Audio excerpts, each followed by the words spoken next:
ఉంటుంది కదా ఖాళీగా షిఫ్ట్ అని అన్నప్పుడు మిగిలిన టైం కొంత వాళ్ళు రెస్ట్ తీసుకోగా మిగిలిన క్వాంటమ్ ఆఫ్ టైం ఉంటుంది కదా, ఆ క్వాంటమ్ ఆఫ్ టైంలో అతను చేయగలిగినటువంటి పనులేంటి, ఇంటి కోసం ఆమె చేయగలిగినటువంటి పనులేంటి, ఇద్దరూ కలిసి ఎలా పంచుకోవచ్చు, ఏ రకంగా పనిని తగ్గించుకోవచ్చు, పనిని సమానంగా డిస్ట్రిబ్యూట్ చేసుకోవచ్చు.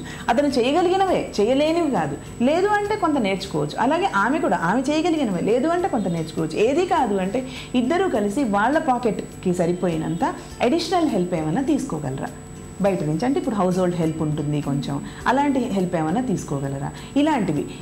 అట్లాగే ఇప్పుడు వర్తమాన వాతావరణంలో అన్నీ రెడీమేడ్గా దొరుకుతున్నాయి, ఎంతవరకు వాటి మీద డిపెండ్ అవ్వచ్చు. ఇద్దరూ కలిసి ఒకవేళ బయటికి వెళ్ళడమే ముఖ్యమైతే ఇద్దరూ కలిసి వెళ్ళొచ్చా, ఏ రకంగా వెళ్ళొచ్చు, ఎప్పుడు వెళ్ళొచ్చు.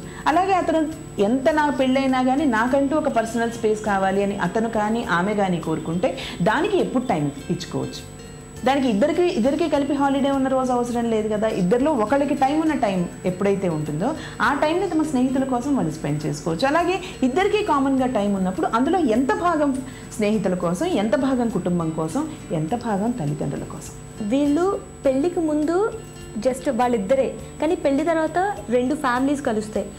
బట్ అంటే పెళ్ళికి ముందు వాళ్ళు ఇద్దరు కలిసి స్పెండ్ చేసే టైం కొంచెమే కాబట్టి ఆ కొంచెం టైంలో వాళ్ళు చాలా హ్యాపీగా ఉంటారు, అంతా ఉంటుంది.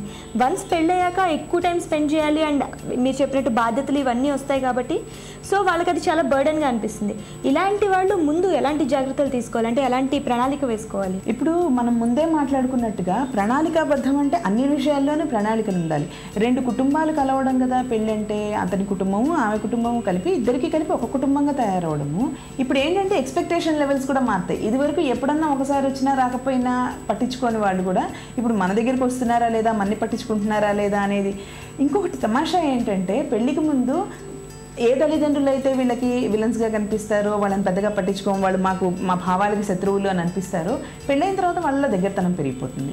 మా అమ్మ వాళ్ళని చూసుకోవాలి అని ఆమె, మా అమ్మ వాళ్ళని చూసుకోవాలని అతను, అలా ఎవరికి వాళ్ళు కొన్నిసార్లు అందరి విషయాల్లో అనను కానీ కొంతమంది విషయాల్లో ఇంపార్టెంట్ అవుతారు. దాంతో ఏంటి మా వాళ్ళకి విలువ ఇస్తున్నావా లేదా అని అతను, ఏం మా వాళ్ళకి మాత్రం విలువ ఇవ్వక్కర్లేదా అని ఆమె. ఇప్పటి తరంలో ఈ ప్రాబ్లమ్స్ కూడా ఎక్కువైపోతున్నాయి. డెఫినెట్లీ ప్రతిదానికి, ప్రతి వాళ్ళకి, ప్రతి బంధానికి కూడా విలువ ఇవ్వాలి. అన్ని బంధాలకి విలువ ఇవ్వడంతో పాటు తమ బంధానికి కూడా విలువ ఇవ్వాలి. వీళ్ళ ఇద్దరూ కలిసి అందరినీ సాటిస్ఫై చేయాలి తప్పితే నువ్వు సాటిస్ఫై చేసావా, అతను సాటిస్ఫై చేశాడా లేదా, ఆవిడ సాటిస్ఫై చేసిందా లేదా, ఇలా పరస్పరం వేళ్ళు చూపించుకుంటూ ఉంటే తప్పులే కనిపిస్తాయి. ఒక వారం అతని తల్లిదండ్రులకి ఎక్కువ టైం స్పెండ్ చేయడం, లేదా అంటే అత్తగారితో పాటు కనుక ఉంటే ఒక వారం ఆమె తల్లిదండ్రుల దగ్గరికి వెళ్ళడం, ఒక వారం ఫ్రెండ్స్ కోసం టైం స్పెండ్ చేయడం, లేదు అంటే ప్రతి వారము తరచుగానో తల్లిదండ్రుల మీద బెంగతో ఆమె చూడాలనుకుంటే ఫ్రెండ్స్ కోసం ఎప్పుడు టైం స్పేర్ చేయాలి, ఆమె తల్లిదండ్రులతో గడిపే టైంలో అతను తన ఫ్రెండ్స్ తోటి స్పేర్ చేయొచ్చు ఆ టైము. ఇలా కొంచెం ఆలోచించుకుని ఇద్దరికి కూడా నచ్చే మెథడ్స్ ఎక్కడో ఒకటి దొరక్కపోవు. ఎలా నచ్చుతాయి, ఏవి నచ్చుతాయి, ఎవరికి వాళ్ళు పట్టుకొని కూర్చుంటే ఎవరికి ఎవరు నచ్చరు.